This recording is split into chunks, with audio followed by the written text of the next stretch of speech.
રાજાશાહીના વખતમાં રાજા ખુદ વેશપલટો કરીને નગરજનોની સમસ્યા અંગે જાણવા નીકળતા હતા। હવે પંચમહાલમાં જિલ્લા પુરવઠા અધિકારીએ અરજદારોની પડતી હાલાકી સમજવા માટે વેશપલટો કરીને ગોધરા મામલતદાર કચેરીએ પહોંચ્યા। નાયબ કલેક્ટર અને જિલ્લા પુરવઠા અધિકારીએ સામાન્ય અરજદાર બનીને ગોધરા મામલતદાર કચેરીમાં વિઝિટ કરી। અધિકારીને આ તપાસમાં સામે આવ્યું કે રેશન કાર્ડની તમામ પ્રકારની કામગીરી માત્ર 23 રૂપિયામાં થતી હોવા છતાં સોગંદનામું, બેંક ચલણ સહિત 300 રૂપિયાનો ખર્ચ અરજદારને કરવો પડે છે। સરકારના ઠરાવ વિરુદ્ધ કામગીરી કરનારા ગોધરા શહેર અને ગ્રામ્ય મામલતદાર કચેરીમાં ફરજ બજાવતા સંબંધિત પુરવઠા વિભાગના ઓપરેટરોને શો કોઝ નોટિસ ફટકારાઈ છે।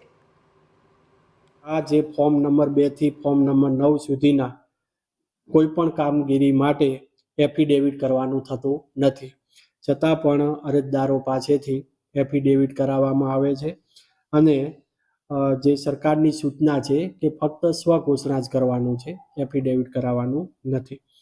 અને આ એફિડેવિટની અંદર નાગરિકોએ જુદી જુદી જગ્યાએ જેમ કે સ્ટેમ્પ લેવો પડે છે, પછી સ્ટેમ્પના જે પૈસા છે 50 થી 60 રૂપિયા લેવામાં આવે છે, પછી એફિડેવિટ લખાવવું પડે છે, એક્ટિવિટીમાં ફોટો પડાવ, આમ કરીને કુલ 250 રૂપિયાનો આર્થિક બોજો સાવ કારણ વિના સહન કરવો પડે છે, એ ધ્યાને આવેલું છે।